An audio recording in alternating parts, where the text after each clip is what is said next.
tristesse, voyez. Et en plus, maintenant, avec des églises qui ont embarqué dans un yacht que j'appellerai l'écuménisme papal, voyez. Donc une communion avec des apostats, une communion avec une église qui sera vomie littéralement de la boue du Seigneur. Et je dirais que, puisque la Bible dit qu'à la fin, ils ne supporteront plus la saine doctrine, ils auront la démangeaison d'entendre des choses agréables, et ils vont se donner une foule de docteurs. Le Seigneur a bien dit, si quelqu'un a honte de mes paroles, j'aurai honte de lui aussi devant mon Père. Je suis venu dans ce monde pour donner la vue à ceux qui ne peuvent pas voir.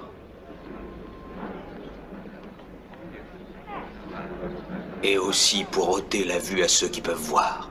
Ai-je bien compris ta pensée? Selon toi, nous qui sommes des justes sommes aveugles.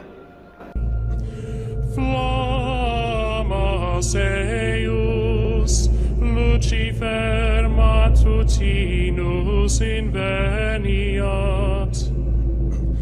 Ille, in quam Lucifer, qui nescito casum, Christus filius tuus, qui regressus ab inferis, humano generis serenus iluxit, et tecum vivit et regnat in saecula saeculorum.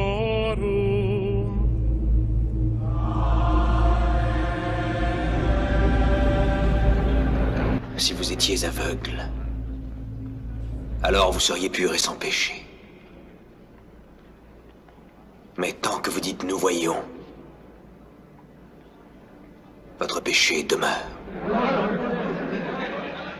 Ils détourneront l'oreille de la vérité. De la vérité.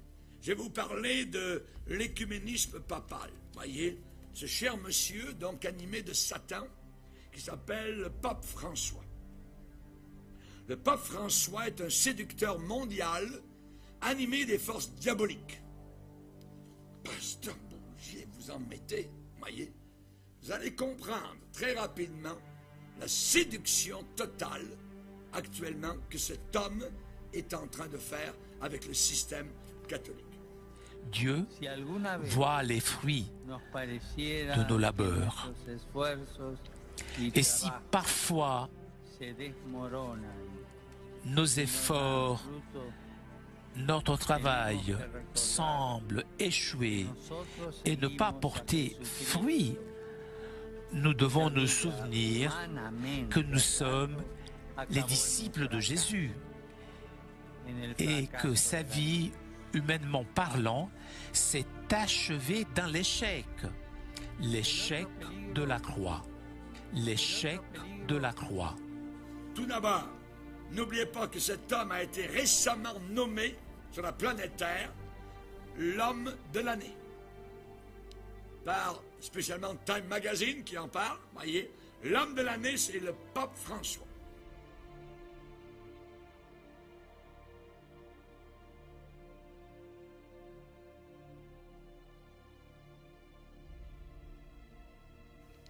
Et le pape François particulièrement a des révélations, voyez, puisqu'il est le pape, et normalement dans ses dogmes, hein, selon le dogme catholique, il est infaillible.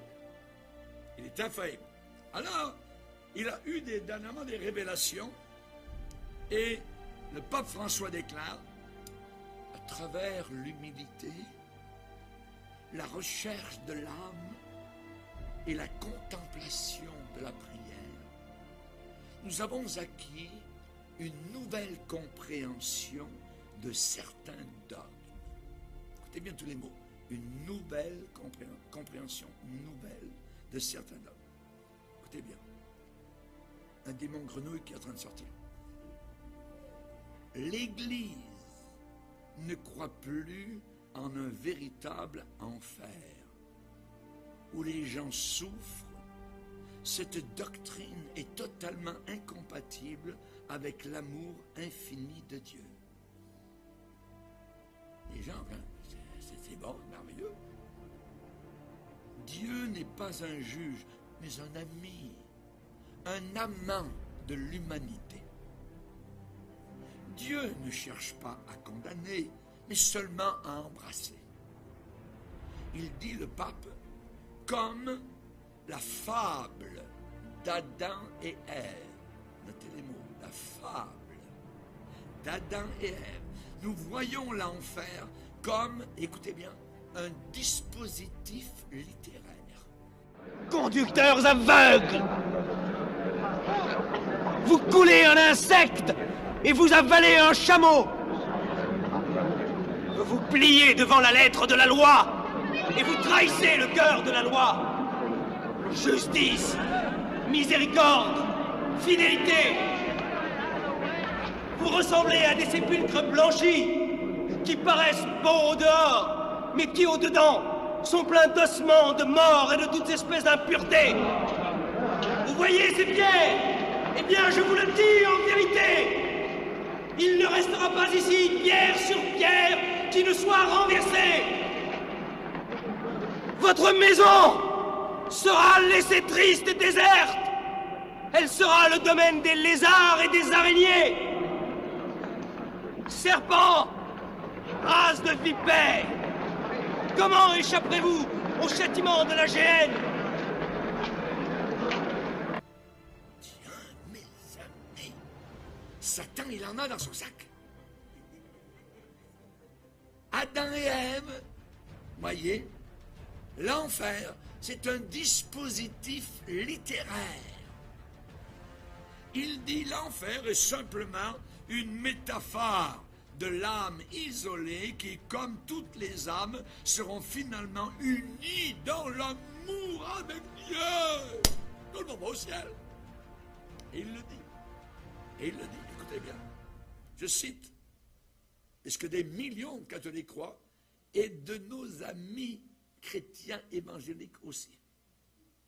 Dans un discours qui a choqué, je dirais, ceux qui ont connu le premier temple, voyez, donc il a parlé à travers le monde entier, le pape François a déclaré, écoutez bien, toutes les religions sont vraies. L'Écriture enseigne que le soi-disant Dieu, ou les dieux des religions non chrétiennes et païennes, ne sont pas dieux, mais des démons.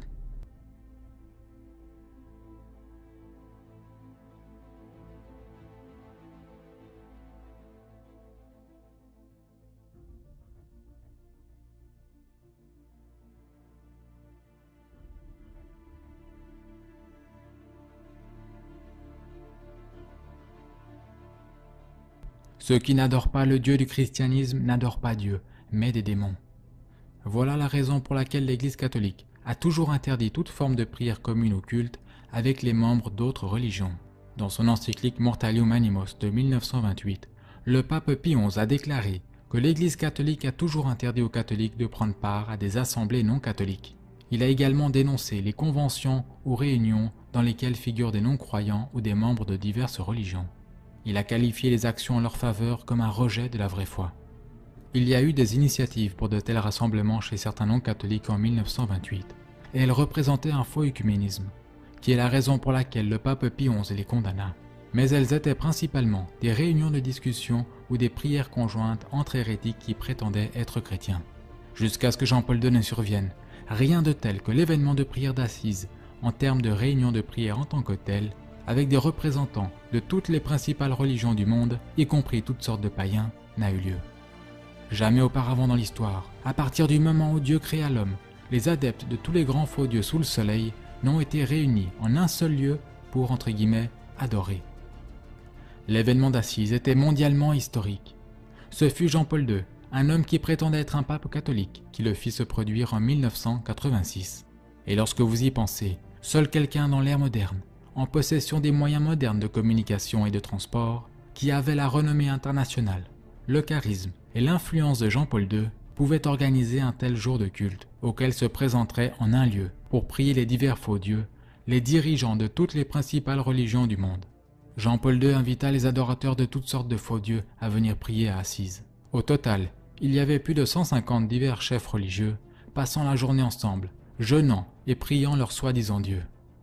Ceux-ci comprenaient des hérétiques de diverses allégeances, des juifs et des musulmans qui rejettent la Sainte Trinité et la divinité du Christ, des bouddhistes, des adeptes du vaudou, des hindous, des zoroastriens, des jains, des sikhs, des indiens païens d'Amérique, des adeptes de la religion du baïsme et d'autres. À l'événement de Jean-Paul II se trouvaient des adorateurs de Bouddha, de serpents, d'esprits de diverses sortes et même du grand pouce, parmi beaucoup d'autres. En organisant cet événement mondialement historique de l'idolâtrie et du faux culte, l'antipape Jean-Paul II ne faisait pas qu'endosser et faciliter l'idolâtrie. Il a fait ceci certainement, mais il commettait également lui-même l'idolâtrie. Car l'acte même d'organiser un tel événement est une profession de foi publique en de faux dieux. C'est une profession de foi en tous les faux dieux adorés à Assise. Pensez-y de cette façon. Si quelqu'un organise une journée de prière et de culte pour une cause particulière, la personne n'appelle pas des dieux païens à être inclus dans le culte à moins qu'ils professent que ces dieux sont réels et peuvent répondre à la prière et à l'adoration. Par conséquent, le fait même que Jean-Paul II a organisé un événement comme Assise qui invitait spécifiquement à l'adoration d'autres dieux, en plus de bien d'autres choses qu'il a dites et faites, était une profession de foi publique dans le pouvoir des faux dieux. Il était donc un idolâtre public. Assise a été l'événement le plus notoire de l'histoire de l'apostasie Vatican II. Et à Assise, toutes sortes de dieux ou objets de culte ont été adorés. L'Écriture enseigne que le soi-disant Dieu ou les dieux des religions non chrétiennes et païennes ne sont pas dieux, mais des démons.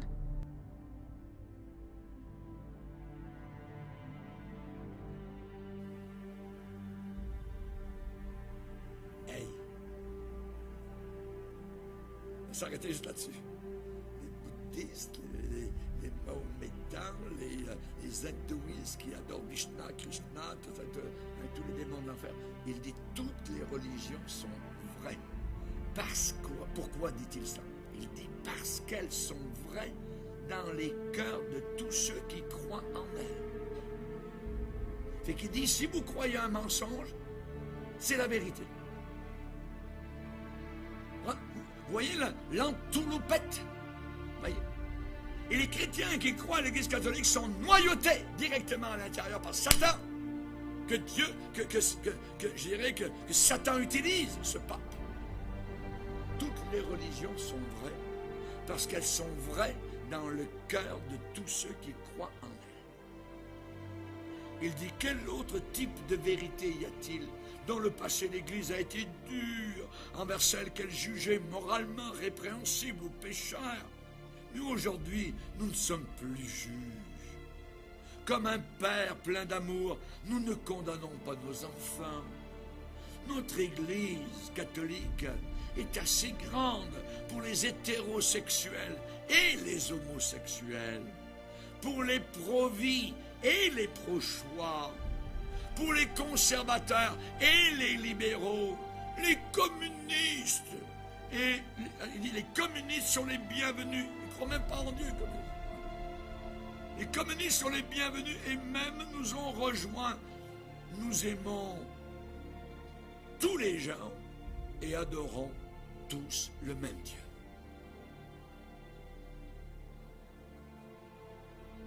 Oui, menteur. Et je vais vous lire parce que ça vaut la peine, c'est très important, je suis en train de vous enseigner. Au cours des 6 derniers mois, les cardinaux, les évêques catholiques et les théologiens dans la Cité du Vatican ont discuté sur l'avenir de l'Église pour redéfinir des doctrines et des dogmes catholiques de longue date. Le 3e Concile Vatican II est le plus grand, le plus important depuis le Concile Vatican le 3e Concile, c'est ça, est le plus grand et le plus important depuis que le Concile Vatican II a été conclu en 1962. Donc le pape François a convoqué le nouveau table ronde, un conseil, afin de terminer le travail de Concile Vatican II. Donc, et le 3e concile s'est conclu et le pape François annonce maintenant que le catholicisme est maintenant une religion, écoutez bien les deux mots, moderne et raisonnable. Le catholicisme est maintenant moderne et raisonnable. Et il a subi des changements évolutifs. Donc, c'est une église à géométrie variée. Un jour, elle croit ceci, à un autre moment donné, elle croit autre chose. Elle peut détruire ce qu'elle a cru auparavant. Ce n'est plus du tout, donc, l'Église qui disait le pape est infaillible dans ses dogmes, mais peut-être mieux de croire ce qu'il dit, ça ne changera jamais. Voyez, ça change. Donc maintenant, le catholicisme est une religion moderne et raisonnable qui a subi des changements évolutifs.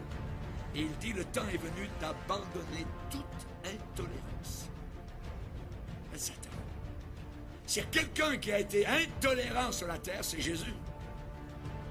Très intolérant face au péché, face à l'éternité, voyez. Nous devons reconnaître que la vérité, dit-il le pape, que la vérité religieuse évolue et change. Regardez bien ce qu'il dit. La vérité n'est pas absolue. The leaders of this event, which is called Makudashet, will perform an 11-day consecration. If you aren't aware, a consecration happens when somebody performs a ceremony declaring something as holy. The fact that Muslims, Jews, and Roman Catholics are gathering for a consecration means that they are all declaring their interfaith religion, their new God, to be holy. This is not good and may signal the beginning of the one world religion that Pope Francis has worked so hard to achieve in the year 2016. The Vatican, indeed, is one of the chief proponents of the ecumenical movement around the world and in Israel. For the past 3 years, Pope Francis has worked tirelessly toward a new world religion in which all denominations are brought together as one. If you look at Francis's outreach over the past 3 years, and specifically in 2016, you'll find somebody who has openly condemned evangelical Christianity and the belief that you must have a personal relationship with Jesus. He has openly warned that this belief is dangerous. He has also equated the spread of the gospel under evangelical Christianity to jihadism. In the meantime, he has done quite a bit of outreach to every other religion in the entire world. Why is this happening? The extent of Francis's outreach to other denominations in 2016 alone has been mind-boggling. In February, Francis held an emergency meeting with Patriarch Kirill of Russia for the first time since the 1054 Schism. Kirill then went directly to Antarctica, where he performed a bizarre religious ceremony consecrating the land and water surrounding the continent. Francis has also done outreach to Patriarch Bartholomew of Turkey, in which both leaders voiced support for the migrant crisis and called for more migrants to enter Europe. In May, Francis met with Al-Azhar of Egypt, who is the head of Sunni Islam. In January, Francis became the third pontiff ever to visit Rome's major synagogue. He has also hosted Jewish religious and political leaders at the Vatican. In June, Francis outreached to the Armenians. In July, Pope Francis visited Poland and told all of the young people in the audience to, quote, believe in a new humanity. In August, Pope Francis won a huge initiative with U.S. Lutherans. A document called the Declaration of the Way was passed by a majority of 931 to 9. It recognizes that there is no longer church-dividing issues between Lutherans and Roman Catholics. This means that 3.7 million U.S. Lutherans are now absorbed into the new world religion. Also in July, Francis was the driving force behind a ceremony in the United States called Together, organized to bring all Christians in front of a 6,660-inch obelisk, or the phallus of Osiris, for worship. One of the major symbols we saw at Together 2016 was the Ouroboros, which is the serpent eating its own tail. The earliest legend of the Ouroboros has to do with the coming of Osiris, the god of the underworld. The Ouroboros is a highly occult symbol signifying the end of an eon, or the end of time. In occultism, the end of one eon usually results in a reset, brought about by some cataclysmic event. When used together, the obelisk and the Ouroboros show us the coming of Osiris to inhabit his temple at the beginning of the next eon, which is the start of the Golden Age. The fact that this symbol was put on display throughout Francis's Together 2016 event is very demonic. What is Francis doing, and why is he doing it? The answer is that he's merely carrying out a role, playing his part in the creation of a new world religion. In previous videos, I have discussed a book written in 1908 by a man who was ill for much of his life. He writes about how a character named Father Francis defects from Roman Catholicism to follow the Antichrist. In this book, Father Francis would become the leading proponent of the new world religion and worship of the Antichrist. On a déjà vu un pasteur pentecôtiste, pendant une réunion de prière, pas dans cette église, qui était très écuménique. Aujourd'hui, il se balade pour réunir tout le monde ensemble, et ainsi de suite. Et alors qu'on était en train de prier, il avait pris mon épouse à part. Il nous dit, vous pensez que vous avez la vérité, qu'il y a juste vous, ainsi de suite, que vraiment, donc, vous avez la vérité absolue, tout ça, et que... André a dit, ce livre a la vérité absolue, et nous la prêchons, et nous la vivons. Aujourd'hui, 20 ans plus tard, il est en train de vouloir rassembler tout le monde, tout ça. Hein, il travaillait à côté de pasteurs protestants qui ne croient même pas souvent à la résurrection ou quoi que ce soit. Donc, toutes sortes de choses donc, que nous voyons. Le pape, on arrive à ça. La vérité n'est pas absolue ou gravée dans la pierre. Ben oui, je suis la vérité. Elle est gravée. Elle n'est pas évolutive. Elle est réelle, elle est pour tous les siècles. L'évangile qui vous sauve si vous le gardez tel quel. Autrement, vous auriez cru pour rien. Donc vous avez devant vous un pape qui est perdu et qui emmène en enfer des millions de personnes. La vérité n'est pas absolue, Satan. La vérité n'est pas... Oui, elle est absolue.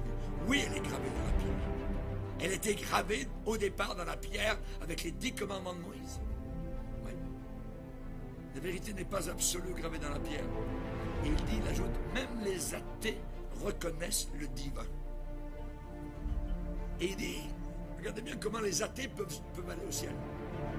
Il dit, par des actes d'amour et de charité, l'athée reconnaît Dieu de cette façon et rachète son âme, devenant un participant actif dans la rédemption de l'humanité. Blablabla. Abominable. Donc, évidemment, on voit ce qui est en train de se passer. C'est abominable. Et il dit, je cite encore, je vais bientôt finir, Dieu est en train de changer et d'évoluer en tant que nous-mêmes. Dieu est en train de changer et d'évoluer en tant que nous-mêmes. Dieu, c'est nous. Nous, c'est Dieu. Il dit, Dieu vit en nous, dans nos cœurs. Lorsque nous diffusons l'amour et la bonté dans le monde, nous touchons notre propre divinité et nous la reconnaissons. Maintenant, Satan va plus loin. Ce qui est gênant, c'est ce livre. Regardez ce que le pape dit de la Bible. La Bible est un beau livre saint, mais comme toute grande et anciennes œuvres, certains passages ne sont pas à jour. Ça vous fait penser à Satan. Dieu a-t-il réellement dit? Certains passages, oh, Monsieur François, cette Bible est très à jour. Et cette Bible va te condamner jusqu'au fond de l'enfer. Certains passages ne sont pas un jour. Mon aïe! Voyez? Il dit le temps est venu pour nous de voir ces versets comme interpolatifs, contrairement au message d'amour et de vérité qui rayonne autrement par l'Écriture. Conformément à notre nouvelle compréhension, nous allons commencer à ordonner des femmes cardinaux, des évêques et des prêtres, et à l'avenir, j'espère que nous aurons un jour un pape féminin. Blablabla. Bla, bla, bla, bla, bla. Voyez où ça mène? Voyez où ça mène? Il faut que nous sachions ça. Il faut que nous sachions cela. Voyez, nous avons là un homme de Satan, directement placé à Rome, et qui, au travers de la planète Terre, veut former la religion mondiale de l'Antéchrist. C'est abominable. It has been prophesied that a religion of the New World Order would be established. It would dissolve boundaries between faiths. All would come together, united, in worship of the false light. There are Luciferians in history who predicted that Christianity and all religions would eventually collapse, making way for the religion of pure Luciferianism. A couple of these individuals was Luciferian and 33rd degree Grand Wizard Albert Pike, as well as Luciferian Helena Blavatsky. She viewed Christianity as a major challenge to the agenda of unveiling a new world religion. Christianity, in her opinion, would have to be done away with in order to unveil the new religion. We also have warnings from a former Jesuit who was murdered in 1999 that a one-world religion was in the making. It was an ecumenical religion that was being set up for all to follow. Malachi Martin told us a secret in an interview with Art Bell before he died. Luciferians had infiltrated the Vatican and were planning to set up a new religion, one they believed would last for 1,000 years. Amongst Luciferian organizations, there is a prophecy that if they can invade the citadel, and that's their name for the Vatican, they will have power for 1,000 years. How close are they? Very close. You might remember when Francis came to America last September, we saw a major push toward the full ecumenical agenda.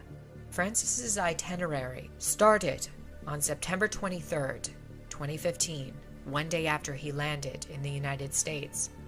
He had set his sight on finalizing what his predecessor, Pope John XXIII, had set into motion on September 23rd, 1959. It was on this day John would offer a prayer that would begin the downfall of the Roman Catholic Church. A document would be penned declaring a new outreach to all religions in the world as children of the same God.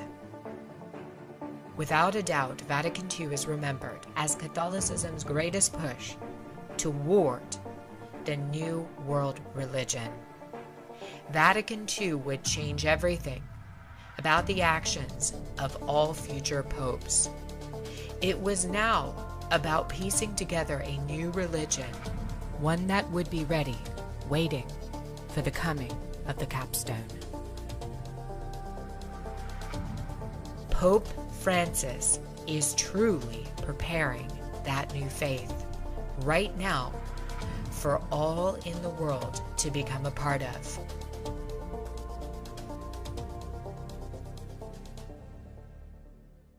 Malheur à vous, scribes et pharisiens, hypocrites que vous êtes, parce que vous fermez aux hommes le royaume des cieux. Vous n'y entrez pas vous-même, et vous n'y laissez pas entrer ceux qui le désirent.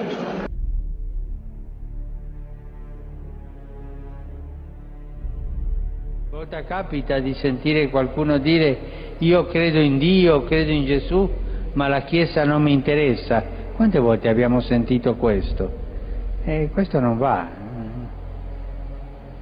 C'è chi ritiene di poter avere un rapporto personale diretto, immediato con Gesù Cristo, al di fuori della comunione e della meditazione della Chiesa.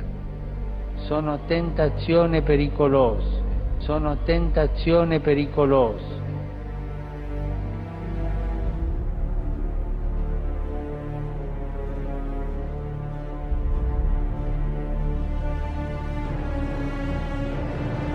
Conducteurs aveugles! Vous coulez un insecte et vous avalez un chameau! Vous vous pliez devant la lettre de la loi et vous trahissez le cœur de la loi. Justice, miséricorde, fidélité. Vous ressemblez à des sépulcres blanchis qui paraissent beaux au dehors, mais qui au dedans sont pleins d'ossements, de morts et de toutes espèces d'impuretés. Vous voyez ces pierres? Eh bien, je vous le dis en vérité, il ne restera pas ici pierre sur pierre qui ne soit renversée.